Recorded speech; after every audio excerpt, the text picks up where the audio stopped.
Hello students, आज हम chapter 1 को ही कंटिन्यू करेंगे और चैप्टर 1 जिसका नाम है इंट्रोडक्शन टू कंप्यूटर, उसका पार्ट 3 पढ़ेंगे। ठीक है, और पार्ट 3 में आज हम पढ़ने जा रहे हैं basics of hardware and software. Okay friends, तो चलिए वीडियो शुरू करते हैं। नाउ जानते हैं basics of hardware and software क्या होता है। देखिए क्या लिखा हुआ है, computer system is the combination of hardware and software. देखिए जो कंप्यूटर सिस्टम है वो हार्डवेयर एंड सॉफ्टवेयर इन दोनों का क्या होता है, कॉम्बिनेशन होता है। यानी हार्डवेयर और सॉफ्टवेयर के कॉम्बिनेशन से ही कंप्यूटर सिस्टम का निर्माण होता है। कंप्यूटर सिस्टम या कह लीजिए कंप्यूटर सिस्टम जैसी डिवाइसेस जैसे कि लैपटॉप हो गया, मोबाइल फ़ोन हो गया, टैबलेट हो गया, ये सारी चीज़ें बेसिकली क्या है, हार्डवेयर और सॉफ्टवेयर का ही कॉम्बिनेशन है। फॉर एग्जाम्पल, आप अगर कोई एंड्रॉयड मोबाइल फ़ोन चलाते हो तो एंड्रॉयड मोबाइल फ़ोन जिसको आप चला रहे हो, तो वो जो फ़ोन है आपके हाथ में जिसको आप टच किया हुआ है वो क्या है, हार्डवेयर है। लेकिन एंड्रॉयड फ़ोन हम क्यों बोल रहे हैं, क्योंकि उसके अंदर एंड्रॉयड ऑपरेटिंग सिस्टम है। जो एंड्रॉयड ऑपरेटिंग सिस्टम है वो क्या है, सॉफ्टवेयर है। ठीक है, तो जो आप यदि आपके हाथ में एंड्रॉयड फ़ोन है तो यदि उसके अंदर सॉफ्टवेयर नहीं है तो कोई मतलब का नहीं है, और हार्डवेयर नहीं होता तो आपके हाथ में फ़ोन ही नहीं होता। ठीक है, तो प्रत्येक कंप्यूटर डिवाइस जो है वो हार्डवेयर एंड सॉफ्टवेयर का क्या है, कॉम्बिनेशन है। हार्डवेयर एंड सॉफ्टवेयर को हम डीप में बहुत अच्छे से समझने जा रहे हैं, इसलिए बहुत ज़्यादा मैं यहाँ पे आपको नहीं बता रही हूँ हार्डवेयर एंड सॉफ्टवेयर के बारे में। ठीक है, इसके साथ साथ स्टूडेंट्स, यदि आप आईटी फील्ड में नए हैं, ठीक है, बिल्कुल बेसिक से ही पढ़ रहे हैं, तो आप वीडियो को दोबारा से एक बार अच्छे से देख सकते हैं। एक बार चलाने के बाद दोबारा फिर देखिए, इसके अच्छे से नोट्स तैयार करिए। जो भी मैं बता रही हूँ पॉइंट टू पॉइंट आप लिखते जाइए, यही आपके बेसिक नोट्स बन जाएंगे, तो आपकी तैयारी अच्छे से कंटिन्यू चलती जाएगी। ठीक है, नेक्स्ट आगे बढ़ते हैं। तो क्या लिखा है हमने यहाँ पे, hardware are components of the computer system, physical tangible piece that we can see and touch as motherboard, SMPS, video, sound, RAM etcetera. ठीक है, हार्डवेयर क्या है, बेसिकली देखा जाए तो फिजिकल पार्ट है कंप्यूटर सिस्टम का। ठीक है, ये यहाँ पे लिखा हुआ है, hardware are the component of computer system. ठीक है, कंप्यूटर सिस्टम के जो भी कंपोनेंट्स हैं जो आपको दिख रहे हैं वो सब क्या है, हार्डवेयर पार्ट है। ठीक है, जो हार्डवेयर है वो एक तरीके से क्या है, फिजिकल स्ट्रक्चर है कंप्यूटर सिस्टम का। साथ ही साथ ये जो हार्डवेयर है वो कैसे होते हैं, टेंजिबल पीस होते हैं। टेंजिबल पीस यानी हार्डवेयर कुछ ऐसे पीसेस होते हैं जिनको हम देख सकते हैं, टच कर सकते हैं। जैसे कि यहाँ पे एग्जांपल लिखा हुआ है, motherboard, SMPS, video, sound, RAM. ये सारी चीज़ें जो उदाहरण मैंने दिए हैं, इस तरीके से और भी कई सारे हार्डवेयर कंपोनेंट्स होते हैं। ठीक है, जिनको हम आगे चल के डीप में अच्छे से डिस्कस करेंगे। ठीक है, अभी यहाँ पे मुख्य मैंने 5 एग्जाम्पल लिखे हैं। ठीक है, तो ये जो 5 एग्जाम्पल है ये हार्डवेयर का ही उदाहरण है। ठीक है, जैसे कि यहाँ पे लिखा हुआ है मदरबोर्ड। मदरबोर्ड क्या होता है, मदरबोर्ड जो है वो आपके सीपीयू कैबिनेट में होता है। ठीक है, अब ये आपको बॉक्स दिख रहा है सीपीयू का, बेसिकली इस बॉक्स को अधिकतर लोग सीपीयू ही बोल देते हैं। वास्तव में देखा जाए तो सीपीयू नहीं है, ये सीपीयू कैबिनेट है। ये एक पूरा कैबिनेट है जिसके अंदर सीपीयू लगाया जाता है। ठीक है, तो ये एक आपका सीपीयू कैबिनेट होता है। अब जब आप सीपीयू कैबिनेट को ओपन करते हैं तो ये कुछ इस तरीके से दिखेगा। ठीक है, तो ये जो आपको पूरा इलेक्ट्रिक सर्किट दिख रहा है, जो कि एक बहुत बड़ा इलेक्ट्रिक सर्किट है, यही कहलाता है मदरबोर्ड। ठीक है, तो आपके जो कंप्यूटर का सीपीयू है वो सीपीयू इस मदरबोर्ड में फिट किया जाता है। और सीपीयू के साथ साथ ये जो आपका मदरबोर्ड है इसमें मेमोरी भी फिट की जाती है। बाकी जितने भी अदर पार्ट्स हैं जो भी आपके कंप्यूटर में काम में आते हैं वो सारे के सारे इस मदरबोर्ड में ही फिट किए जाते हैं। तो कंप्यूटर के जितने भी जरूरी कंपोनेंट्स हैं वो कंपोनेंट्स सारे के सारे यहाँ मदरबोर्ड में ही फिट किए जाते हैं। ठीक है, और मदरबोर्ड से ही पूरे कंप्यूटर सिस्टम को पावर मिलती है। तो आपको मदरबोर्ड आई होप समझ में आया होगा। ठीक है, जैसा कि आप डायग्राम में देख रहे हो, इजीली समझ में आ रहा है कि ये एक पूरा इलेक्ट्रॉनिक सर्किट है, और इस इलेक्ट्रॉनिक सर्किट में ही आपके सीपीयू, मेमोरी, इस तरीके से सारी चीज़ें क्या होती है, कनेक्ट होती हैं। फिर आता है एसएमपीएस। एसएमपीएस आपको यहाँ पे देखिए डायग्राम में दिख रहा है, इस तरीके से एसएमपीएस होता है। ये क्या करता है, ये एसी करंट को डीसी करंट में कन्वर्ट करता है। एसी मतलब होता है अल्टरनेट करंट और डीसी मतलब होता है डायरेक्ट करंट। ठीक है, एसएमपीएस के द्वारा ही अल्टरनेट करंट डायरेक्ट करंट में कन्वर्ट होता है, जो कि कंप्यूटर सिस्टम को करंट सप्लाई करता है, या कह लीजिए कि पावर सप्लाई करता है। फिर आता है वीडियो। वीडियो का फुल फॉर्म होता है विजुअल डिस्प्ले यूनिट। वीडियो जो है विजुअल डिस्प्ले यूनिट है, इसी के सहायता से आपके कंप्यूटर स्क्रीन पे डिस्प्ले आता है, या जो भी इंफॉर्मेशन आप देखते हो कंप्यूटर पे, मॉनिटर पे, वो सारी की सारी वीडियो के द्वारा ही आती है। नेक्स्ट आता है साउंड। ठीक है, तो आपके कंप्यूटर सिस्टम में एक साउंड कार्ड होता है। ठीक है, और ये जो साउंड कार्ड है इसी के द्वारा ही आप जो अपने कंप्यूटर सिस्टम में साउंड सुन पाते हो। नेक्स्ट आता है रैम। रैम होता है आपका रैंडम एक्सेस मेमोरी। ठीक है, इस तरीके से स्केल की तरह ये रैम होती है और इसका पूरा नाम होता है रैंडम एक्सेस मेमोरी। ठीक है, तो ये पॉइंट्स हमने यहाँ पे थोड़े से देखे हार्डवेयर के बारे में। इसको थोड़ा सा डीप में मैंने इसलिए बता दिया क्योंकि अगर आपको ऐसा लिखने को आए कि हार्डवेयर कंपोनेंट्स के बारे में बताइए, उसके कुछ एग्जाम्पल लिखिए, तो आप इन पॉइंट्स को थोड़ा थोड़ा इस तरीके से डिस्क्राइब कर सकते हो ना। हमने हार्डवेयर की बात की, अब नेक्स्ट आगे चलते हैं तो हम बात करते हैं यहाँ पे सॉफ्टवेयर की। क्या लिखा है यहाँ पे? Software is a set of program. Software जो है वो क्या है? सेट ऑफ प्रोग्राम, यानी प्रोग्रामों का समूह है। ठीक है, अब प्रोग्राम क्या होते हैं? तो प्रोग्राम क्या होते हैं वो चीज़ हमने यहाँ पे ब्रैकेट में लिखी है, which are step by step instructions. Program का मतलब होता है स्टेप बाय स्टेप इंस्ट्रक्शन, यानी किसी भी चीज़ के लिए क्रमबद्ध तरीके से इंस्ट्रक्शंस लिखना कहलाता है प्रोग्राम को लिखना। ठीक है, तो क्रमबद्ध तरीके से लिखे हुए इंस्ट्रक्शंस या सेट ऑफ इंस्ट्रक्शंस को हम प्रोग्राम बोल सकते हैं, या फिर जो लिखा हुआ है स्टेप बाय स्टेप इंस्ट्रक्शन, इसको भी हम प्रोग्राम बोल सकते हैं। ठीक है, और जो इस तरीके के प्रोग्राम का समूह हो जाता है, यानी कई सारे प्रोग्राम जब कलेक्ट हो जाते हैं तो निर्माण होता है सॉफ्टवेयर का। फिर क्या लिखा है? Telling the computer how to process data. Software जो है वो कंप्यूटर को ये बताता है कि डेटा को किस तरीके से प्रोसेस करते हैं। ठीक है, अब यहाँ पे सॉफ्टवेयर को थोड़ा सा समझने के लिए हम यहाँ पे एक छोटा सा सॉफ्टवेयर देख लेते हैं। देखिए, ये एक छोटा सा सॉफ्टवेयर है जिसको हम MS वर्ड बोलते हैं। बहुत ही सिंपल सा हम एक सॉफ्टवेयर लेकर चल रहे हैं ताकि मैं आपको एक इसका जो डेफिनेशन है उसको अच्छे से समझा सकूं। यहाँ पर देखिए, यदि आप इस सॉफ्टवेयर की बात करते हैं तो यहाँ पे यदि मैं लिखती हूँ इंट्रोडक्शन। ठीक है, अब ये जो मैंने इंट्रोडक्शन लिखा है, यदि मैं चाहती हूँ कि ये इंट्रोडक्शन मेरा कैसा हो जाए, बोल्ड हो जाए, तो मैं क्या करती हूँ, यहाँ पे B पे क्लिक कर दूंगी। तो B पे क्लिक करती है, देखिए ये मेरा जो इंट्रोडक्शन है बोल्ड हो गया, यानी डार्क कलर में हो गया। क्यों हो गया वो बोल्ड? क्योंकि मैंने B पे क्लिक कर दिया। लेकिन B पे क्लिक करने से बोल्ड तो हो गया, लेकिन जब इस बोल्ड को बनाया गया होगा, किस मतलब जिसने भी MS वर्ड का सॉफ्टवेयर बनाया होगा उसने बेसिकली क्या किया होगा, जो B है इसके पीछे, इस B के पीछे कुछ ना कुछ प्रोग्रामिंग सेट की होगी। फाइन, क्या सेट किया होगा? जो B है इसके पीछे कुछ ना कुछ इंस्ट्रक्शंस लिखे होंगे। ठीक है, तो इसके पीछे क्या इंस्ट्रक्शन होंगे कि यूजर जब भी किसी भी टेक्स्ट को सिलेक्ट कर दे, है ना, जितने भी टेक्स्ट को वो सिलेक्ट करे, सिलेक्ट करने के बाद जब वो यहाँ पर अगर वो B पे क्लिक करता है, B को सिलेक्ट करता है यानी बोल्ड को क्लिक करता है, तो जो लिखा हुआ है यूजर ने, जैसे मैंने इंट्रोडक्शन लिखा होता है, ये क्या हो जाए, बोल्ड हो जाए। इसी तरीके से यदि मैं यहाँ पे I पे जाती हूँ, तो जब मैं I पे क्लिक करती हूँ तो हल्का सा देखिए थोड़ा सा टेढ़े हो गए ये लेटर्स, अगर आपने ध्यान दे रहे हो तो। यदि देखो मैं I को वापस हटा देती हूँ, सीधे हो गए। देखते जाइए क्या जो इंट्रोडक्शन लिखा हुआ है वहाँ पर, फिर से I दबाए तो हल्का सा टेढ़ा हो गया। क्यों टेढ़ा हो गया? क्योंकि जो I है ना, इसके पीछे जो भी सॉफ्टवेयर निर्माण करता है उसने इंस्ट्रक्शंस लिखे हैं। क्या? इसको इंस्ट्रक्शन दिए, इस पर्टिकुलर I को इंस्ट्रक्शंस लिखे कि यदि यूजर I पे क्लिक करता है तो जो भी यूजर ने सिलेक्ट किया है एरिया, है ना, यानी यूजर सिलेक्ट करने के बाद यदि I पे क्लिक करता है तो जो भी लेटर सिलेक्टेड है वो क्या हो जाए, हल्के से टेढ़े हो जाए। तो इसके पीछे बेसिकली क्या है, इंस्ट्रक्शंस लिखे हुए हैं। अब जो इंस्ट्रक्शंस है वो कैसे लिखे हुए हैं, स्टेप बाय स्टेप। ठीक है, स्टेप बाय स्टेप कैसे लिखे हुए हैं, जैसे कि मैं दोबारा से बताती हूँ, इसको मैं हटाती हूँ। स्टेप बाय स्टेप से मतलब क्या हो गया, आप दोबारा से देख लीजिए। जैसे मैंने लिखा यहाँ पे कंप्यूटर। ठीक है, अब पहली स्टेप क्या होगी, सॉरी स्पेलिंग गलत हो गई। अब पहली स्टेप क्या हो गई कि डाटा क्या किया, सिलेक्ट किया।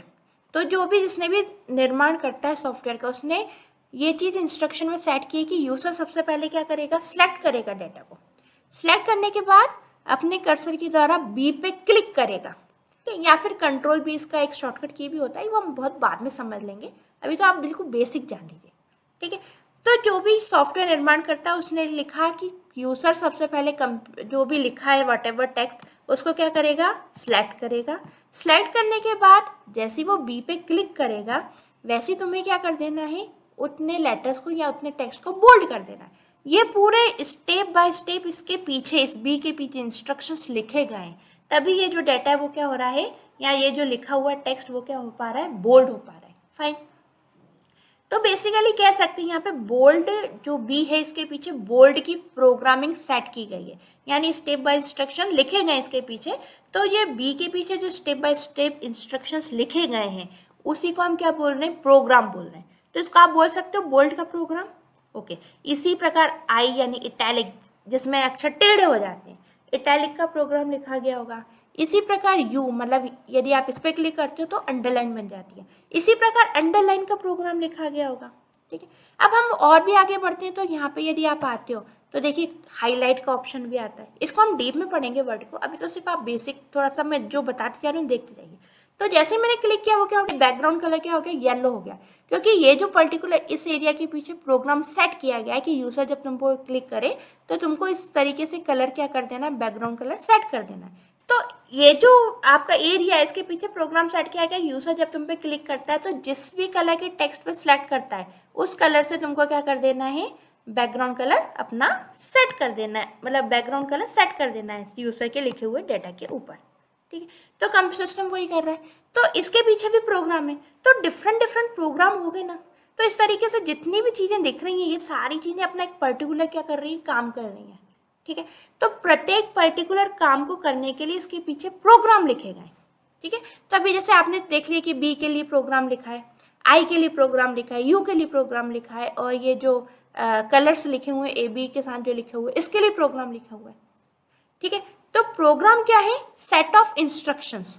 ठीक है, प्रोग्राम क्या है, सेट ऑफ इंस्ट्रक्शंस, यानी किसी भी चीज के पीछे कुछ सेट ऑफ इंस्ट्रक्शंस लिखे जाते हैं तभी वो पर्टिकुलर चीज काम करती है। ओके, अब ये जो पूरा आपका सॉफ्टवेयर है ये क्या है, इन सब का कलेक्शन ही तो, यानी इस पूरे सॉफ्टवेयर में बी है, यू है, ये कलरिंग का ऑप्शन है, ऐसे डिफरेंट डिफरेंट ऑप्शन है।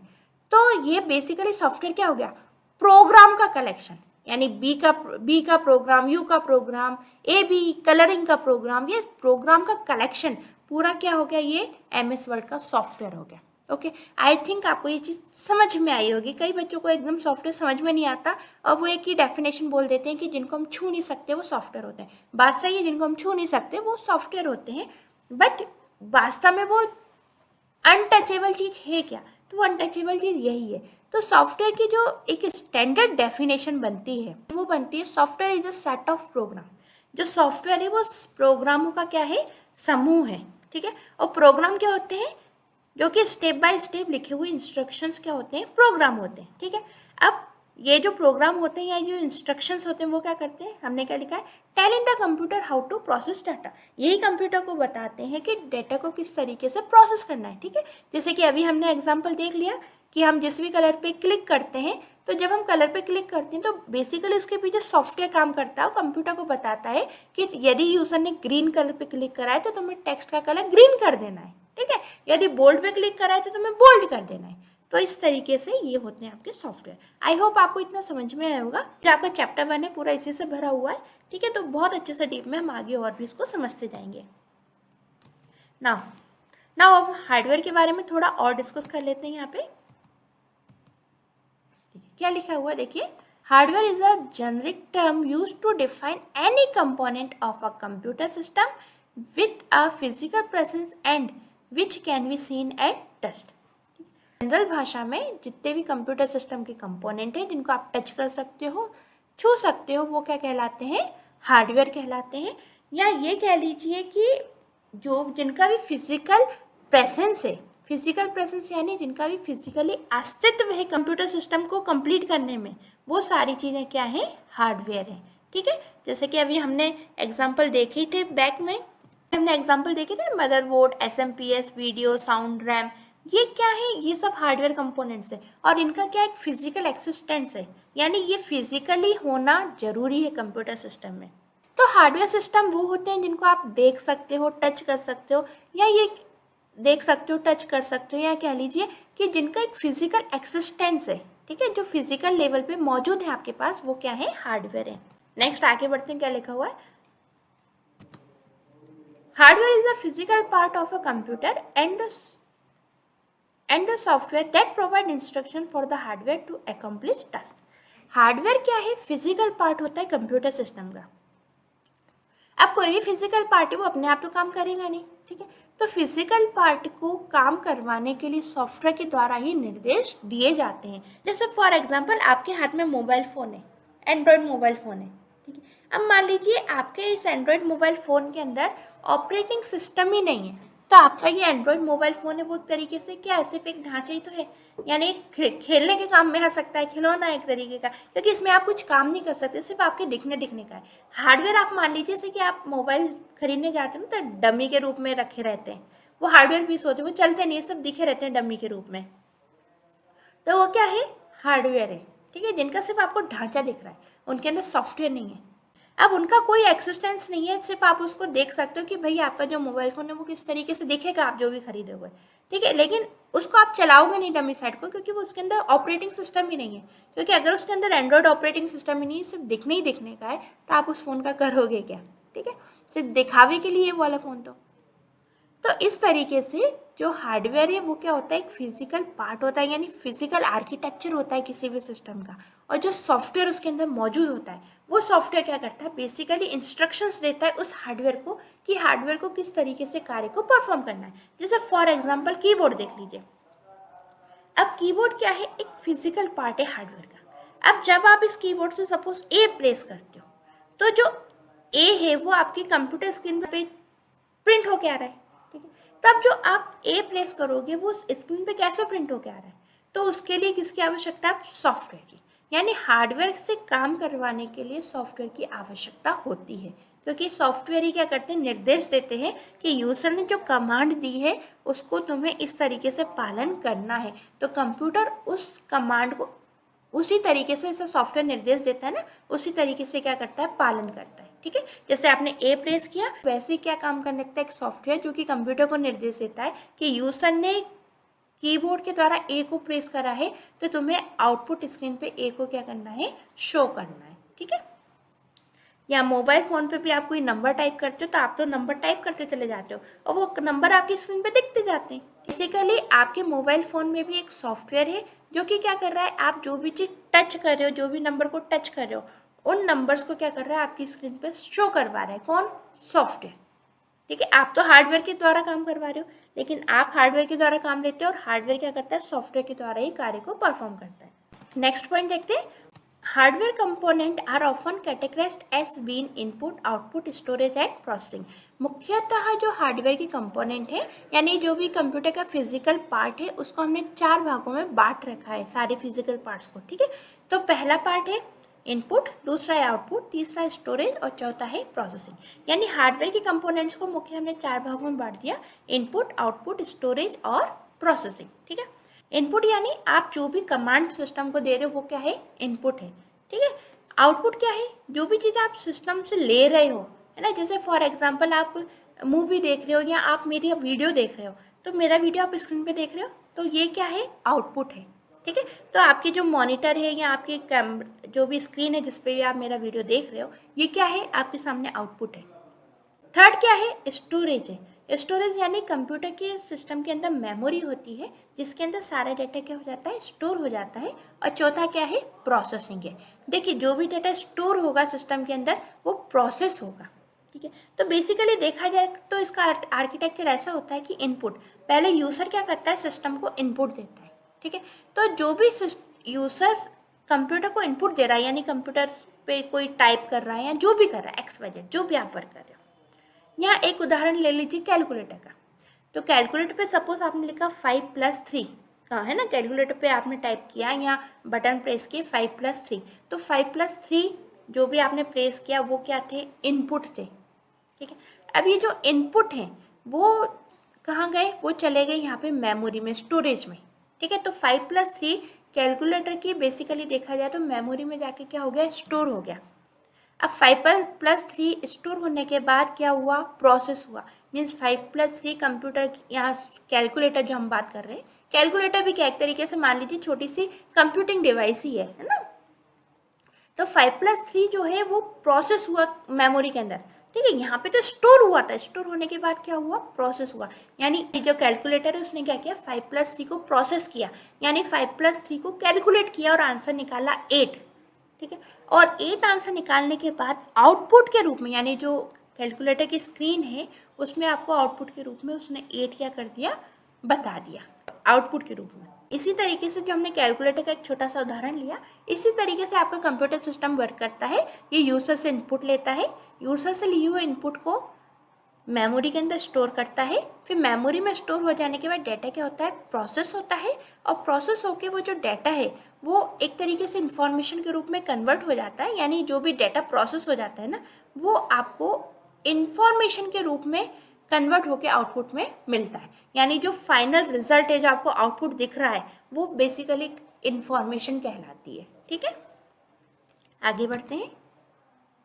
तो यहाँ पे देखिए कुछ हार्डवेयर आपको दिख रहे हैं, ठीक है। ये देखिए, ये मदरबोर्ड है, ये माउस है, ये जो है ये आपका SMPS है, ये आपके देखिए USB केबल्स हैं, ये आपका देखिए मॉनिटर है, देखिए ये नेटवर्क कनेक्ट करने का इंटरफेस है यहाँ पे देखिए। तो ये सारी चीज़ें क्या आपके हार्डवेयर पार्ट्स हैं। आगे बढ़ते हैं, तो अब बात करते हैं हम यहाँ पे सॉफ्टवेयर की। में देखिए यहाँ पे क्या लिखा हुआ है, we perform different type of task with the help of computer. Software की सहायता से हम कंप्यूटर में डिफरेंट टास्क को परफॉर्म कर सकते हैं। जैसे कि अभी जस्ट आपको मैंने एग्जांपल बताया MS वर्ड का, तो MS वर्ड में मैंने सिर्फ और सिर्फ कोई टेक्स्ट लिखा। अब टेक्स्ट को जैसे लिखा तो मैंने उसके ऊपर डिफरेंट टास्क को परफॉर्म करवाया ना। जैसे मैंने अपना टेक्स्ट बोल्ड करवाया, इटैलिक करवाया, बोल्ड को मैंने कलर करवा दिया, सॉरी जो टेक्स्ट है उसको मैंने उसका बैकग्राउंड क्या कर दिया, कलर में चेंज कर दिया, अंडरलाइन कर दी। तो ये सारी चीज़ें आपने अभी देखी MS वर्ड में, ठीक है। तो ये क्या है, मैंने सॉफ्टवेयर के द्वारा क्या किया, डिफरेंट टास्क को क्या करवाया, परफॉर्म करवाया, ठीक है। तो सेम चीज लिखी हुई है, we perform different type of task with the help of computers, ठीक है। तो सॉफ्टवेयर की मदद से हम कंप्यूटर में डिफरेंट टाइप के टास्क को परफॉर्म कर सकते हैं। नेक्स्ट देखिए क्या लिखा हुआ है, actually all the processing is done with the help of software. Actually में कंप्यूटर सिस्टम में जो भी प्रोसेसिंग हो रही है वो सारी प्रोसेसिंग सॉफ्टवेयर की हेल्प से ही हो पा रही है, ठीक है। सॉफ्टवेयर के कारण ही सारी की सारी प्रोसेसिंग पॉसिबल हो पाती है। मैं जो वीडियो बना रही हूँ ये भी सॉफ्टवेयर के कारण ही बना पा रही हूँ, आप मेरा वीडियो लेक्चर भी सॉफ्टवेयर की मदद से सुन पा रहे हो, ठीक है। तो बेसिकली यूट्यूब क्या एक सॉफ्टवेयर है, और मैंने जो प्रेजेंटेशन बनाई है ये पावर पॉइंट प्रेजेंटेशन है, ये भी क्या है जो आपके सामने दिख रहा है, ये पावर पॉइंट प्रेजेंटेशन, ये भी क्या एक सॉफ्टवेयर है, ठीक है। तो जितनी भी प्रोसेसिंग है कंप्यूटर सिस्टम में वो सॉफ्टवेयर की मदद से ही पॉसिबल हो पाती है, या कह लीजिए कि सॉफ्टवेयर के द्वारा ही होती है। Software is an another name of program. अभी हमने जस्ट डिस्कस किया था कि सॉफ्टवेयर क्या है, प्रोग्राम का कलेक्शन है, ठीक है। तो यहाँ पे हमने बोला software is another name of program, sorry program तब मैं प्रोग्राम बोल गई थी, प्रोग्राम्स यानी कई सारे ढेर सारे प्रोग्राम जब होते हैं, इकट्ठे हो जाते हैं ढेर सारे प्रोग्राम, तो उनको हम क्या बोलते हैं, सॉफ्टवेयर बोलते हैं। यानी सॉफ्टवेयर जो है वो प्रोग्रामों का समूह है या प्रोग्रामों का कलेक्शन है, यानी सेट ऑफ प्रोग्राम, आप इसको बोल सकते हो set of program is called a software, यानी प्रोग्रामों के समूह को हम सॉफ्टवेयर कहते हैं।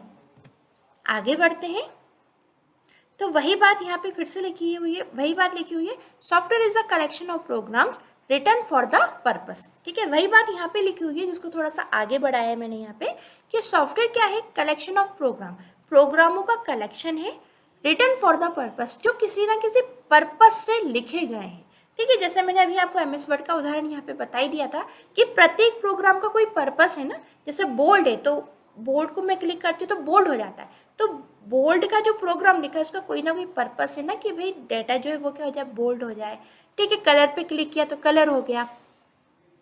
और फिर दूसरी बात, ये जो आप MS वर्ड सॉफ्टवेयर देख रहे हो, इस MS वर्ड सॉफ्टवेयर का एक पर्पस है, क्या पर्पस है, ये पर्पस है कि ये यूजर के क्या करेगा, डॉक्यूमेंट्स को तैयार करेगा, है ना। इसके अंदर आपने देखा होगा कंप्यूटर के अंदर कैलकुलेटर होता है, तो कैलकुलेटर भी क्या एक सॉफ्टवेयर है। तो सॉफ्टवेयर का पर्पस है कि यूजर के द्वारा दिए गए जो भी कैलकुलेशन यूजर बोलता है उन सारे कैलकुलेशन को उसे क्या करके आए, परफॉर्म करके देना है, ठीक है। तो जो सॉफ्टवेयर है वो क्या प्रोग्रामों का कलेक्शन होता है, और ये जो सॉफ्टवेयर है ये किसी ना किसी स्पेशल पर्पस से ही लिखे जाते हैं, ठीक है, स्पेशल पर्पस के लिए ही तैयार किए जाते हैं। जैसे आजकल आप देखते हो ऑफिसों में देखते हो कि ऑफिस में क्या हो गया, अटेंडेंस के लिए सॉफ्टवेयर तैयार हो गए। कोई भी व्यक्ति आता है वैसे उसकी एंट्री हो जाती है ना, अटेंडेंस लग जाती है। बहुत सारे एडवांस चीज़ें आ गई कि गेट के अंदर एम्प्लॉय गया और एम्प्लॉय जब गेट के अंदर जाता है तो ऑटोमेटिक उसकी अटेंडेंस लग जाती है। तो क्या है, एक सॉफ्टवेयर की मदद से हो रहा है। अब जो सॉफ्टवेयर है वो पर्पस, एक स्पेशल पर्पस से लिखा गया है, यानी वो अटेंडेंस के पर्पस से ही तैयार किया गया है सॉफ्टवेयर, ठीक है। आगे हम चलते हैं तो क्या लिखा हुआ है, a program is nothing but set of instruction written in a particular programming language, ठीक है। अब यहाँ पे हमने कलेक्शन ऑफ प्रोग्राम बता दिया। अब प्रोग्राम क्या होता है इसका हम उदाहरण देख चुके हैं अभी MS वर्ड के द्वारा, ठीक है। तो वही चीज़ यहाँ पे लिखी हुई है मैंने। अब प्रोग्राम इज नथिंग, प्रोग्राम कुछ नहीं है but set of instruction. Program क्या है, सेट ऑफ इंस्ट्रक्शन है, यानी निर्देशों का समूह है, written in particular programming language. अब देखिए जैसे मैंने बोल्ड का आपको बताया, साधारण भाषा में मैंने बताया था कि ये क्या हो जाता है, बोल्ड हो जाता है। सपोज मैंने यहाँ पे लिखा है कंप्यूटर। अब मैंने आपको क्या बताया कि एक प्रोग्राम सेट है बोल्ड के पीछे। जैसे मैंने इसको सेलेक्ट किया और बी पे क्लिक करूंगी तो ये जो मेरा लिखा हुआ टेक्स्ट है वो क्या हो गया, बोल्ड हो गया। क्यों बोल्ड हो गया, क्योंकि मैंने आपको साधारण भाषा में बता दिया कि इसके पीछे एक इंस्ट्रक्शन लिखा हुआ है कि यूजर जैसे ही जिस भी टेक्स्ट को सिलेक्ट करेगा, सिलेक्ट करने के बाद बी पे क्लिक करेगा तो तुम्हें क्या कर देना, बोल्ड कर देना। तो इसको जो भी प्रोग्राम बनाने वाला है यानी सॉफ्टवेयर डेवलपर है उसने जिस तरीके से मैंने बताया ऐसे साधारण भाषा में तो लिखा नहीं होगा सब कुछ। बेसिकली ये जो प्रोग्राम है ये किसी ना किसी कंप्यूटर लैंग्वेज का यूज करके बनते हैं, ठीक है। तो जो बोल्ड है इसके पीछे एक पूरा प्रोग्राम बनाए, सेट ऑफ इंस्ट्रक्शंस लिखे, और जो सेट ऑफ इंस्ट्रक्शंस हैं वो किसी ना किसी पर्टिकुलर प्रोग्रामिंग लैंग्वेज का यूज करके ही लिखे गए। तो वही बात हमने यहाँ पे पढ़ी है कि जो प्रोग्राम है वो क्या है, written in a particular programming language, ठीक है। तो जो प्रोग्राम है वो किसी ना किसी पर्टिकुलर प्रोग्रामिंग लैंग्वेज में तैयार किए जाते हैं। ओके, समझ में आ गया। A program is nothing but set of instructions written in a particular programming language. जो प्रोग्राम है वो कुछ नहीं है बल्कि वो जो प्रोग्राम है वो क्या है, सेट ऑफ इंस्ट्रक्शन यानी निर्देशों का समूह है जो कि पर्टिकुलर प्रोग्रामिंग लैंग्वेज में लिखे गए हैं। ओके, नाउ आगे बढ़ते हैं हम सॉफ्टवेयर में ही। तो अब यहाँ पे हम पढ़ते हैं अब सॉफ्टवेयर के पार्ट। तो यहाँ पे लिखा है there are 2 major type of software. यहाँ पे 2 प्रकार के सॉफ्टवेयर होते हैं। पहला होता है सिस्टम सॉफ्टवेयर और दूसरा होता है एप्लीकेशन सॉफ्टवेयर। तो आइए जान लेते हैं सिस्टम सॉफ्टवेयर क्या होता है और एप्लीकेशन सॉफ्टवेयर क्या होता है, जिसमें सबसे पहले हम जानेंगे सिस्टम सॉफ्टवेयर के बारे में। सिस्टम सॉफ्टवेयर, देखिए क्या होता है सिस्टम सॉफ्टवेयर।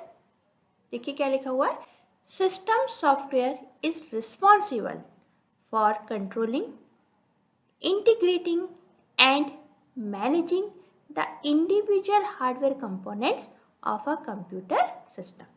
तो हार्डवेयर कंपोनेंट्स को कंट्रोल करने के लिए, मैनेज करने के लिए और इंटीग्रेट करने के लिए सिस्टम सॉफ्टवेयर ही जिम्मेदार होता है। यानी ये सारी जिम्मेदारी सिस्टम सॉफ्टवेयर की होती है कि वो हार्डवेयर के सारे इंडिविजुअल कंपोनेंट्स को कंट्रोल करे, इंटीग्रेट करे और उनको मैनेज करे।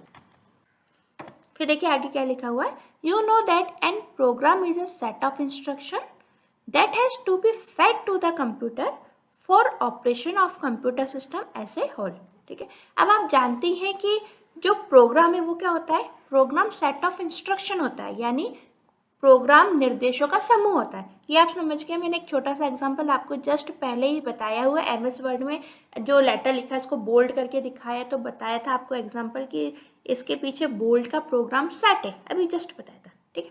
तो जो प्रोग्राम लिखा गया वो क्या है, बेसिकली सेट ऑफ इंस्ट्रक्शन यानी निर्देशों का समूह है, ठीक है। इसी प्रकार के निर्देशों के समूह को कंप्यूटर सिस्टम के अंदर स्टोर किया जाता है, ठीक है, ताकि हमारा कंप्यूटर सिस्टम प्रॉपर तरीके से ऑपरेट कर सके। नेक्स्ट देखिए फिर हमने क्या लिखा हुआ है, when user switch on the computer the programs written in ROM is executed which activates different units of your computer and makes it ready for you to work on it। देखिए second line में हमने क्या बात की थी, अभी just second line में हमने बात की थी कि जो प्रोग्राम है उसको हम कंप्यूटर में क्या करते हैं, फीड करते हैं यानी स्टोर करते हैं कंप्यूटर में।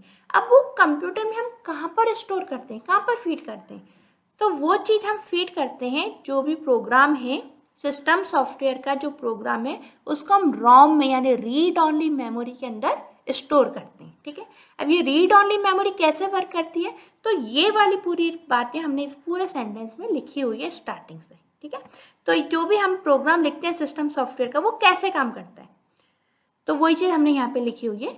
ये when user switch on the computer, जैसे ही यूजर कंप्यूटर को स्विच ऑन करेगा, द प्रोग्राम रिटन इन रोम, जो प्रोग्राम रोम में लिखा गया है, is executed which activates different unit of your computer and makes it ready for you to work on it. आप जैसे ही अपने कंप्यूटर को स्विच ऑन करते हैं वैसे ही रोम के अंदर फीड किया हुआ प्रोग्राम एग्जीक्यूट होना शुरू हो जाता है।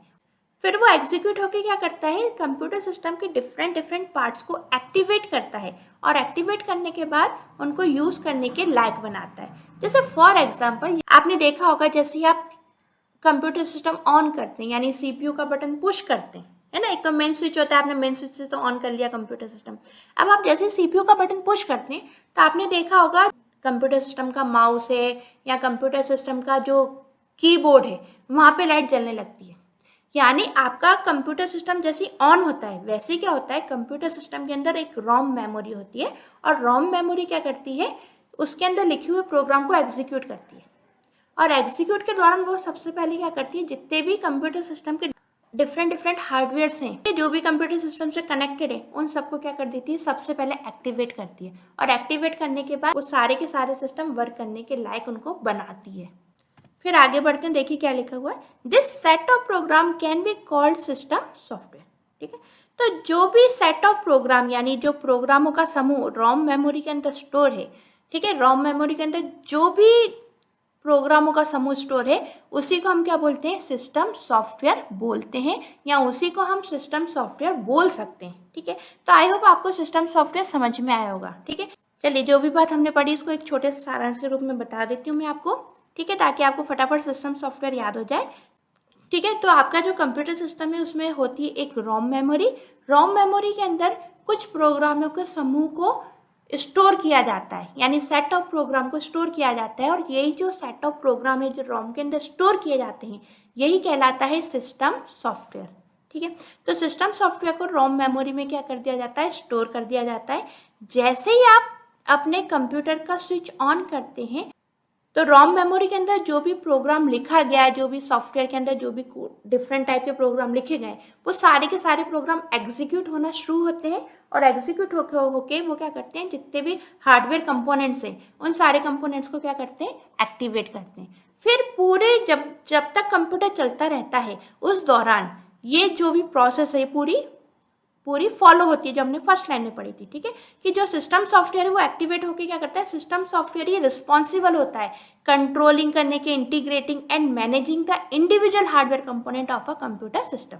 अब समझ में आया, जैसे ही देखिए आपका सिस्टम सॉफ्टवेयर एक्टिवेट होता है सबसे पहले क्या करता है, माउस कीबोर्ड इनको ऑन करेगा, इनको ऑन करने के बाद फिर देखिए मॉनिटर ऑन होता है, फिर मॉनिटर ऑन होने के बाद जो आपने देखा होगा थोड़ा सा प्रोसेस होती है, बूटिंग होती है, तब आपका कंप्यूटर एक्टिवेट होता है। बेसिकली जो भी आप माउस की वर्किंग है, कीबोर्ड की वर्किंग है, आपका मॉनिटर वर्क कर रहा है, ये सारी वर्किंग की जो रिस्पॉन्सिबिलिटी है वो सारी रिस्पॉन्सिबिलिटी किसकी, सिस्टम सॉफ्टवेयर की ही है। ठीक है, सिस्टम सॉफ्टवेयर ही माउस से काम करवाता है, सिस्टम सॉफ्टवेयर ही कीबोर्ड से काम करवा रहा है। ठीक है, तो जितनी भी सिस्टम के हार्डवेयर कंपोनेंट्स की एक्टिविटी है वो सारी सिस्टम सॉफ्टवेयर के द्वारा ही परफॉर्म हो रही है, और सिस्टम सॉफ्टवेयर ही इन सारी एक्टिविटीज़ को परफॉर्म करने के लिए रिस्पॉन्सिबल होता है।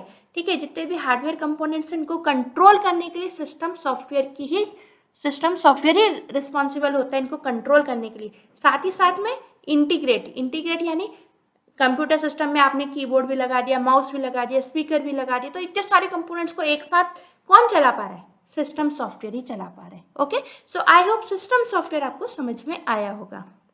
आगे बढ़ते हैं, तो सिस्टम सॉफ्टवेयर को ही हम यहाँ पे कंटिन्यू करते हैं। अब हम क्या पढ़ने जा रहे हैं यहाँ पे, तो देखिए क्या लिखा हुआ, some of the important components of a system program are. अब हम यहाँ पे सिस्टम प्रोग्राम की कुछ इंपॉर्टेंट कंपोनेंट्स पढ़ने जा रहे हैं। ठीक है, कौन कौन से कंपोनेंट पढ़ेंगे, अभी सिर्फ उनकी हेडिंग देख लीजिए, फिर नेक्स्ट स्लाइड में हम उनको कंटिन्यू करेंगे और डिटेल्स में पढ़ेंगे। ठीक है। सो पहला कंपोनेंट है ऑपरेटिंग सिस्टम, इसको हम नेक्स्ट स्लाइड में और भी अच्छे से डीप में पढ़ेंगे। नेक्स्ट आएगा यूटिलिटी, थर्ड आएगा आपका डिवाइस ड्राइवर्स, फोर्थ आएगा आपका सर्वर्स। अब इन चारों को हम डीप में अच्छे से समझते हैं। तो नेक्स्ट आगे बढ़ते हैं। सबसे पहले आता है आपका ऑपरेटिंग सिस्टम। क्या लिखा हुआ देखिए, N operating system means OS. Operating system को हम शॉर्ट में ओएस भी बोलते हैं, ठीक है। So an operating system is a system software that manage computer hardware and software resource, CPU, memory, input and output etc. and provides common services for computer program. जो operating system है वो क्या है, सिस्टम सॉफ्टवेयर ही है, ठीक है। जैसे आपने सिस्टम सॉफ्टवेयर में अभी जस्ट पढ़ा, यहाँ पे देखिए एक बार ले चलती हूँ मैं आपको, ठीक है। यहाँ पे आपने सिस्टम सॉफ्टवेयर में सबसे पहले क्या पढ़ा कि सिस्टम सॉफ्टवेयर किस रिस्पॉन्सिबल होता है काय का, कि controlling, integrating and managing the individual hardware component. जितने भी इंडिविजुअल हार्डवेयर कंपोनेंट्स हैं उनको कंट्रोल, इंटीग्रेट और मैनेज करने के लिए सिस्टम सॉफ्टवेयर रिस्पॉन्सिबल होता है। तो सिस्टम सॉफ्टवेयर का कौन सा कंपोनेंट रिस्पॉन्सिबल होता है इन सब चीज़ों के लिए, तो वो होता है ऑपरेटिंग सिस्टम, ठीक है। सिस्टम सॉफ्टवेयर का जो पहला कंपोनेंट है ऑपरेटिंग सिस्टम, वो रिस्पॉन्सिबल होता है जितने भी कंपोनेंट्स हैं उन सारे कंपोनेंट्स को मैनेज करना, कंट्रोल करना, इंटीग्रेट करना, इन सभी चीज़ों के लिए ऑपरेटिंग सिस्टम अनिवार्य है। तो वही चीज़ हमने यहाँ पे लिखी हुई है, दोबारा से पढ़ लेते हैं। N operating system is a system software that manage computer hardware and software resource, ठीक है। ऑपरेटिंग सिस्टम एक सिस्टम सॉफ्टवेयर है जो कि कंप्यूटर के हार्डवेयर और सॉफ्टवेयर रिसोर्स को क्या करता है, दोनों को ही मैनेज करता है। क्या क्या चीज़ें मैनेज करता है, तो हमने यहाँ पे लिखा हुआ है ब्रैकेट में, CPU, memory, input and output etcetera, ठीक है। कंप्यूटर सिस्टम का जो CPU कंपोनेंट्स है, यानी जो सेंट्रल प्रोसेसिंग यूनिट है, उसको ऑपरेटिंग सिस्टम ही मैनेज करता है। साथ ही साथ में मेमोरी, आप देखते हो कंप्यूटर सिस्टम में एक मेमोरी होती है, आप अलग से सेकेंडरी मेमोरी का भी यूज़ करते हो, जैसे पेन ड्राइव का यूज़ किया आपने, CD का यूज़ किया, ये सारी चीज़ें ऑपरेटिंग सिस्टम से ही मैनेज होती हैं। साथ ही साथ में इनपुट आउटपुट, ये हम सिस्टम सॉफ्टवेयर में उदाहरण देखते हुए आए हुए, जैसे माउस है, कीबोर्ड है, ठीक है, ये क्या है, इनपुट कंपोनेंट्स हैं। तो इन सब चीज़ों को कौन मैनेज करता है, इन सब चीज़ों को हम देखते हुए आते हैं पिछली स्लाइड में, सिस्टम सॉफ्टवेयर मैनेज करता है। लेकिन सिस्टम सॉफ्टवेयर के कुछ महत्वपूर्ण अंग हैं, कुछ कंपोनेंट्स हैं, ठीक है। तो सिस्टम सॉफ्टवेयर का सबसे मुख्य और सबसे पहला कंपोनेंट है ऑपरेटिंग सिस्टम, ठीक है। तो जो भी इनपुट आउटपुट डिवाइसेस हैं, CPU है, मेमोरी है, जो भी आपके कंपोनेंट्स हैं, उन सारे कंपोनेंट्स को आपका ऑपरेटिंग सिस्टम मैनेज करता है। यानी सिस्टम सॉफ्टवेयर का सिस्टम सॉफ्टवेयर का मुख्य कंपोनेंट ऑपरेटिंग सिस्टम इन सारी चीज़ों को मैनेज करता है। तो यहाँ पे आप कंफ्यूज मत हो जाना, बहुत सारे बच्चे कंफ्यूज होते हैं कि सिस्टम सॉफ्टवेयर अलग है, ऑपरेटिंग सिस्टम अलग है, अलग अलग नहीं है। ऑपरेटिंग सिस्टम सिस्टम सॉफ्टवेयर का एक मुख्य कंपोनेंट है, ठीक है। तो सिस्टम सॉफ्टवेयर का जो सबसे मुख्य काम है कि सारे डिवाइसेस को कंट्रोल करना, मैनेज करना, इंटीग्रेट करना, ये सारे के सारे काम ऑपरेटिंग सिस्टम ही कर पाता है। सो ऑपरेटिंग सिस्टम में जो हार्डवेयर एंड सॉफ्टवेयर के रिसोर्स को क्या करता है, मैनेज करता है। तो हमने यहाँ पे ब्रैकेट में लिखा है कौन कौन से रिसोर्स मैनेज करता है, CPU, memory, input and output. फिर हमने आगे लिखा है and provides common services for computer program. ये सारी चीज़ें हार्डवेयर और सॉफ्टवेयर रिसोर्स को मैनेज करने के साथ साथ कंप्यूटर सिस्टम की जितनी भी कॉमन सर्विसेज हैं वो भी प्रोवाइड करता है ऑपरेटिंग सिस्टम। आगे बढ़ते हैं तो क्या लिखा हुआ है, it provides N interface between the computer and the user, ठीक है। जो ऑपरेटिंग सिस्टम है वो क्या करता है, एक इंटरफेस प्रोवाइड करता है। इंटरफेस प्रोवाइड करता है किसके बीच में, computer and the user. Computer और यूजर के बीच में एक इंटरफेस जो है वो ऑपरेटिंग सिस्टम प्रोवाइड करता है, ठीक है। अब कंप्यूटर और यूजर के बीच में इंटरफेस कैसे प्रोवाइड करता है, तो देखिए जैसे कि सपोज आपके पास कीबोर्ड है, अब कीबोर्ड से आपने ए को टाइप करा, तो आप ए को जैसे टाइप करते हैं तो आपने तो सिंपली ए को टाइप करा ना। अब कंप्यूटर स्क्रीन पे वो ए कैसे टाइप हुआ, तो जैसे आप कीबोर्ड्स पे ए प्रेस करते हैं वैसे ऑपरेटिंग सिस्टम बीच में मदद करता है और वो सामने क्या दिखा देता है, मॉनिटर पे ए दिखा देता है, ठीक है। तो आपने तो ए प्रेस किया, कंप्यूटर पे ए दिख गया, तो यानी काम आपने किया, कंप्यूटर ने आउटपुट दिया। लेकिन इसके बीच में आपने जैसे ए प्रेस किया और कंप्यूटर के स्क्रीन पे ए दिखा, इसके बीच में किसने काम किया? ऑपरेटिंग सिस्टम में। ठीक है, इसलिए हम ऑपरेटिंग सिस्टम को क्या बोल रहे हैं? इंटरफेस बोल रहे हैं यूजर और कंप्यूटर के बीच का। आगे बढ़ते हैं, तो अब क्या लिखा हुआ है? Windows operating system means Windows OS is the most widely used operating system on computer. Computer system में सबसे ज़्यादा मुख्य रूप से यूज होने वाला जो ऑपरेटिंग सिस्टम है वो कौन सा है? Windows operating system. वैसे तो कई ऑपरेटिंग सिस्टम आते हैं, लिनक्स, यूनिक्स, है ना, कई ऑपरेटिंग सिस्टम आते हैं, लेकिन जो विंडोज है वो सबसे कॉमन और सबसे ज़्यादा यूज होने वाला ऑपरेटिंग सिस्टम है। ठीक है, फिर वही बात हमने आगे बोल दी, Linux and Unix operating system are also used in some specialised type of application. Linux and Unix operating system भी होते हैं और इनको हम कुछ स्पेशलाइज्ड टाइप की एप्लीकेशन के लिए यूज करते हैं। आगे बढ़ते हैं, तो क्या लिखा है? They are of many types like real time, embedded, distributed. जो ऑपरेटिंग सिस्टम है, हम ऑपरेटिंग सिस्टम के बारे में पढ़ रहे हैं ना, तो ऑपरेटिंग सिस्टम के कई प्रकार होते हैं, जैसे कि लिखा हुआ है रियल टाइम, एम्बेडेड, डिस्ट्रीब्यूटेड। और भी कई सारे प्रकार होते हैं, लेकिन ये ऑपरेटिंग सिस्टम के जो भी प्रकार है उनको हम आगे चल के नेक्स्ट वीडियोस में, आने वाले नेक्स्ट वीडियोस के जो पार्ट्स आएंगे इसके, उसमें हम डीप में पढ़ेंगे और इसको अच्छे से समझेंगे। नेक्स्ट आगे बढ़ते हैं, तो हम सिस्टम सॉफ्टवेयर का यहाँ पे सेकंड कंपोनेंट पढ़ लेते हैं जिसका नाम है यूटिलिटीज। क्या लिखा हुआ देख लीजिए, the utilities are also provided by the operating system. अब ये जो यूटिलिटी कंपोनेंट है, यानी यूटिलिटी कंपोनेंट बोल दी थी या यूटिलिटी सॉफ्टवेयर है, are also provided by the operating system. ये ऑपरेटिंग सिस्टम के द्वारा ही प्रदान किया गया फीचर है या ऑपरेटिंग सिस्टम के द्वारा ही प्रदान किया गया सॉफ्टवेयर है, जिसको हम क्या बोलते हैं? Utility software. तो यूटिलिटी सॉफ्टवेयर कोई अलग से सॉफ्टवेयर नहीं होता, ये ऑपरेटिंग सिस्टम के द्वारा ही प्रदान किया जाता है। यूटिलिटी सॉफ्टवेयर एक ऐसा कंप्यूटर प्रोग्रामिंग सिस्टम है जो कंप्यूटर को कॉन्फ़िगर, एनालाइज, ऑप्टिमाइज और मेंटेनेंस करने का काम करता है। इसे हम यूटिलिटी के नाम से भी जानते हैं। इस तरीके के सॉफ्टवेयर प्रोग्राम आपके कंप्यूटर को एडिशनल फीचर प्रदान करते हैं, यानी एडिशनल फंक्शन प्रदान करते हैं। ठीक है, यूटिलिटी सॉफ्टवेयर जो है वो आपके कंप्यूटर सिस्टम को एडिशनल फंक्शन प्रोवाइड करते हैं।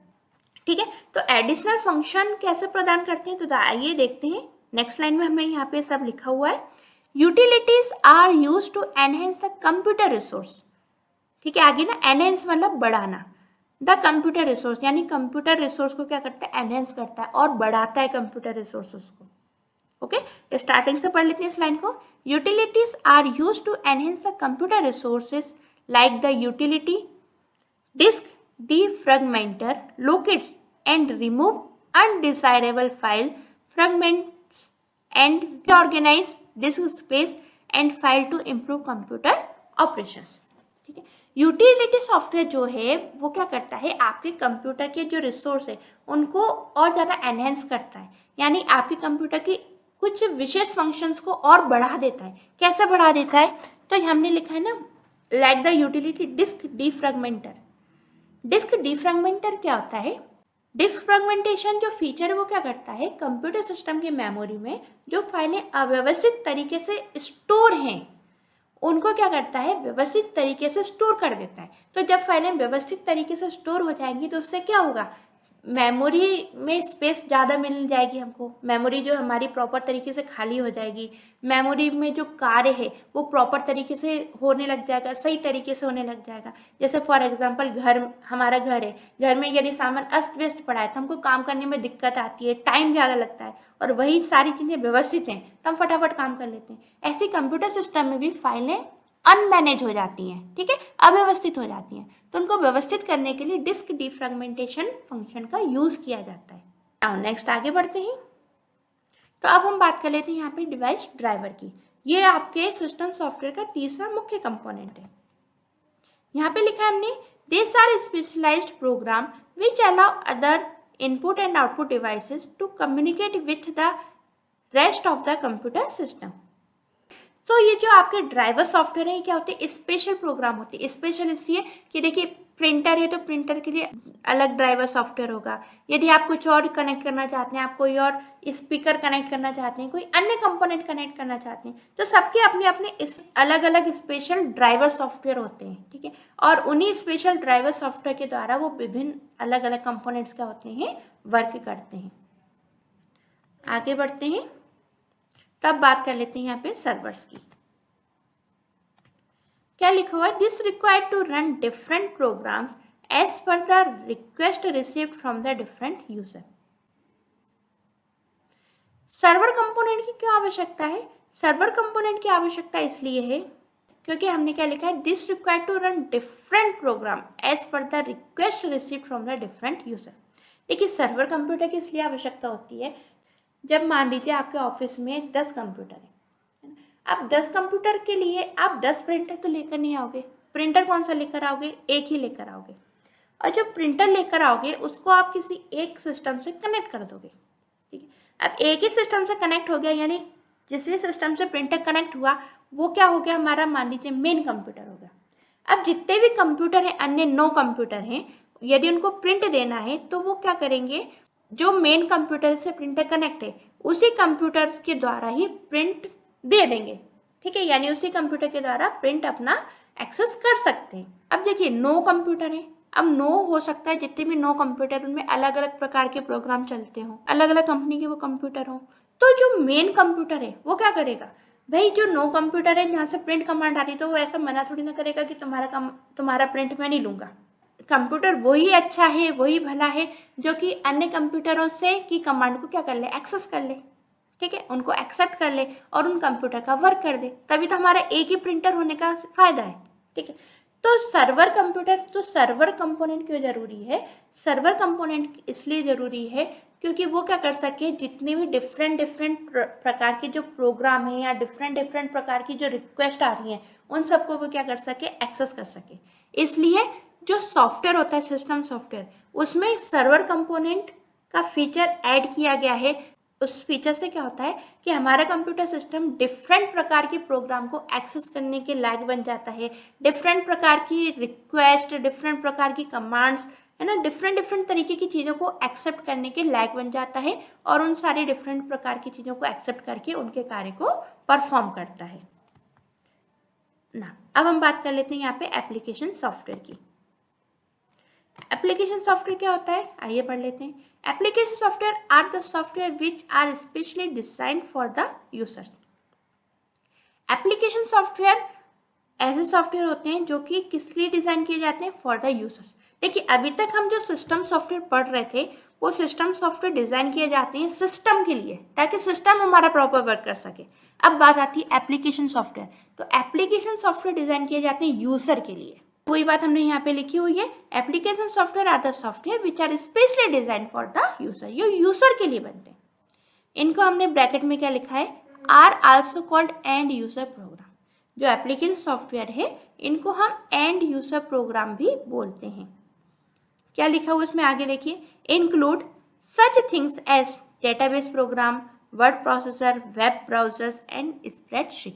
तो एप्लीकेशन सॉफ्टवेयर ऐसे सॉफ्टवेयर होते हैं जो यूजर के लिए बने होते हैं, यानी यूजर अपनी नीड के अकॉर्डिंग, अपनी रिक्वायरमेंट के अकॉर्डिंग उन पर्टिकुलर एप्लीकेशन सॉफ्टवेयर को क्या करता है, इंस्टॉल करता है और उन पे वर्क करता है, ठीक है। जैसे कि यहाँ पे लिखा हुआ है वर्ड प्रोसेसर, यदि आपको डॉक्यूमेंट तैयार करना है, यदि आपका काम है कि भाई आपको डॉक्यूमेंट तैयार करना पड़ता है, तो आप क्या करो, वर्ड प्रोसेसर सॉफ्टवेयर को इंस्टॉल कर लो अपने सिस्टम में, ठीक है।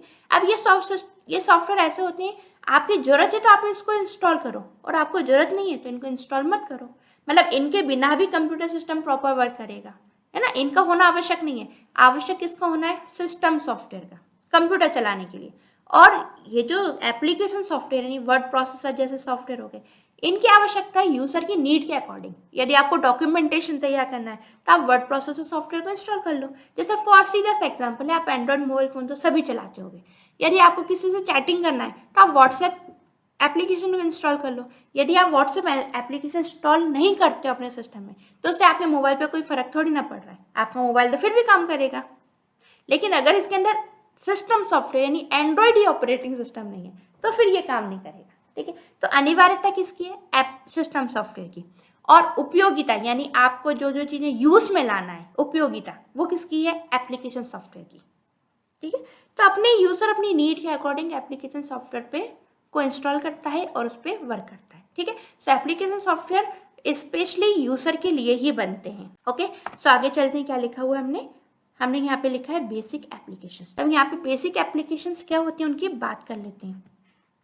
हमने लिखा है this applications are widely used in almost all spheres of life. Like देखिए, कुछ एप्लीकेशन सॉफ्टवेयर होती है जैसे कि बिजनेस के लिए यूज आती है, जैसे कि फॉर एग्जांपल आप अपने मोबाइल फोन में देखते हो कि आप अमेजन की एप्लीकेशन इंस्टॉल कर लेते हो, फ्लिपकार्ट की इंस्टॉल कर लेते हो। तो जो फ्लिपकार्ट है, अमेजन है, क्या बिजनेस के लिए एप्लीकेशन है ना? आप जनरली लाइफ में इनका यूज करते ही हो। एजुकेशन, यूट्यूब सबसे अच्छा उदाहरण है। मेडिकल साइंस, इसी तरीके से बैंकिंग, जो बैंक में काम करते हैं उनके लिए कुछ उनकी अपनी खुद की बैंकिंग से रिलेटेड एप्लीकेशन सॉफ्टवेयर होंगे जिनका वो यूज़ करते हुए, है ना? बाकी आप भी यूज़ करते हो जैसे पेटीएम, फ़ोन पे, जनरली आज की लाइफ में आप यूज़ कर ही रहे हो इनका, है ना? कुछ इंडस्ट्री से रिलेटेड भी ऐसी बेसिक एप्लीकेशंस होती हैं। आगे बढ़ते हैं, तो एप्लीकेशन सॉफ्टवेयर को हम यहाँ पे और पढ़ते हैं। These software also allows the user to complete jobs such as creating databases, documents, doing online shopping, spreadsheet, playing games, sending some messages। ठीक है, एप्लीकेशन सॉफ्टवेयर होते हैं जो कि यूजर को डिफरेंट वर्क करने के लिए अलाउ करते हैं। ठीक है, जैसे कि आप क्या कर सकते हो? क्रिएटिंग डेटाबेस, आप अपना डेटाबेस तैयार कर सकते हो। वैसे तो कंप्यूटर में भी एक डेटाबेस तैयार करने के लिए सारे एप्लीकेशन सिस्टम होते हैं, लेकिन इसका एग्जांपल मैं आपको बता देती हूँ। मोबाइल फ़ोन आप चलाते हो, है ना? बहुत सरल पड़ेगा। आप इसमें कॉन्टैक्ट लिस्ट सेव कर लेते हो, कॉन्टैक्ट सेव है, तो वो बेसिकली क्या है? डेटाबेस ही है। ठीक है, आपके मोबाइल फ़ोन में जो ज़रूरी कॉन्टैक्ट सेव हैं, आपने सबके नंबर सेव कर रखे हैं, वर्क, ऑफिस, ये सारी चीज़ें सेव करने का ऑप्शन देता है ना कॉन्टैक्ट लिस्ट, है ना? कॉन्टैक्ट लिस्ट में तो वो चीज़ें क्या, एक तरीके से डेटाबेस ही है पूरा। डॉक्यूमेंट्स, आप अपने डॉक्यूमेंट्स तैयार करने के लिए विशेष एप्लीकेशन सॉफ्टवेयर का यूज़ कर सकते हो, जैसे कि MS वर्ड हो गया। ठीक है, डूइंग ऑनलाइन शॉपिंग, आप ऑनलाइन शॉपिंग के लिए भी एप्लीकेशन सॉफ्टवेयर का यूज़ कर रहे हो। ठीक है, तो यूज़र को अलाउ करता है कि आप ऑनलाइन एप्लीकेशन सॉफ्टवेयर का यूज़ करते हैं, आप ऑनलाइन शॉपिंग कर सकते हो। स्प्रेडशीट, एक्सेल, इसको हम बोलते हैं MS एक्सेल। एक्सेल का आपने जनरली हो सकता है यूज़ किया हो, नहीं यूज़ किया होगा तो हम आगे पढ़ेंगे एक्सेल क्या होता है। ठीक है, इसमें आप कैलकुलेशंस कर सकते हो, अपनी जो अकाउंटिंग है वो कर सकते हो। प्लेइंग गेम, कई सारे डिफरेंट एप्लीकेशन हो सकता है आपने मोबाइल फ़ोन में देखे हो जिनके द्वारा आप गेम खेल लेते हो।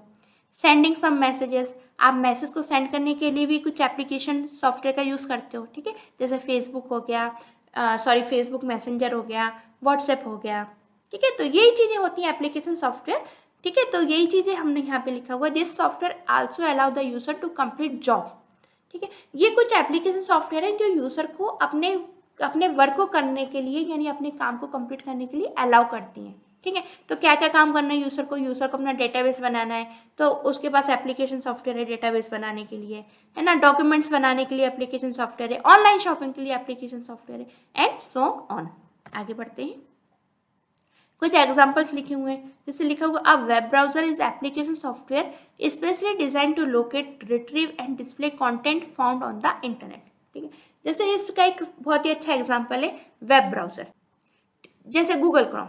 ठीक है, अब गूगल क्रोम नहीं होगा, मान लीजिए आपके मोबाइल सिस्टम में, मान लीजिए आपके कंप्यूटर में या आपके मोबाइल में भी आप यूज़ करते हो गूगल क्रोम का, तो मान लीजिए आपके मोबाइल में या आपके कंप्यूटर में क्रोम वेब ब्राउज़र नहीं है, मोजिला वेब ब्राउज़र नहीं है, इंटरनेट एक्सप्लोरर नहीं है, या कोई सा भी वेब ब्राउज़र है जिसकी सहायता से इंटरनेट चलता है, वो आपके कंप्यूटर सिस्टम या आपके मोबाइल में मौजूद नहीं है, तो आप क्या नेट चला सकते हो?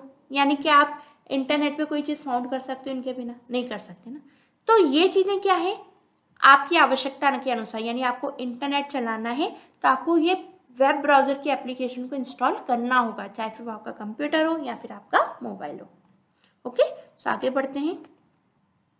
अब ये जो ब्राउज़र नेम्स जो हमने यहाँ पे पढ़ते हुए आए एग्जाम्पल में, वही ब्राउज़र नेम्स हमने यहाँ पे लिख दिए हैं। Mozilla Firefox, safari, Google Chrome and internet explorer, ये आपके मुख्य कुछ ब्राउज़र के नेम हैं। ठीक है, जो सबसे ज़्यादा यूज़ में आते हैं। नेक्स्ट आगे बढ़ते हैं तो लिखा हुआ है specialized application include a number of other programs that are more closely concentrated on specific disciplines and jobs. Some of the best known are multimedia, graphics, video, audio, web authoring and artificial intelligence AI program. ठीक है, यहाँ पे हम कुछ specialised application की बात कर रहे हैं, यानी कुछ स्पेशल एप्लीकेशन. देखिए, कुछ स्पेशल एप्लीकेशंस भी आती हैं, जैसे वेब ब्राउज़र हो गया. ये तो जैसे हमने अभी बात की थी, वेब ब्राउज़र हो गया तो आम हो गया, मतलब ये हर कोई यूज़ करता है इनका, तो है ना. बिना इसका यूज़ करे तो आप फिर इंटरनेट चला ही नहीं सकते, हर कोई यूज़ करता है. लेकिन कुछ स्पेशल एप्लीकेशंस भी होती हैं, जैसे कि मल्टीमीडिया हो गया, आपको एनिमेशन से रिलेटेड वीडियोस बनाने हैं. ठीक है, तो उनके लिए आपको किन की आवश्यकता है? मल्टीमीडिया, ग्राफिक्स, वीडियो, ऑडियो, इनकी आवश्यकता है. वेब ऑथरिंग, है ना, ये कुछ स्पेशल सॉफ्टवेयर है, वेब ऑथरिंग नाम है उनका. एक है आर्टिफिशियल इंटेलिजेंसी, यानी जो कोई रोबोट मशीन है तो उसके लिए एआई प्रोग्राम की ही आवश्यकता होगी. ठीक है, बिना एआई के प्रोग्राम के कोई रोबोट मशीन काम नहीं करेगी. Okay, thank you so much students. तो आज के वीडियो लेक्चर में हमने हार्डवेयर एंड सॉफ्टवेयर के बारे में पढ़ा. आई होप आपको अच्छे समझ में आया होगा. ठीक है, कैसा वीडियो लेक्चर लगा कमेंट बॉक्स में ज़रूर बताइएगा. ठीक है, आपके क्या फीडबैक हैं प्लीज़ बताइएगा. ओके स्टूडेंट्स, तो मिलते हैं नेक्स्ट वीडियो लेक्चर में. Bye bye.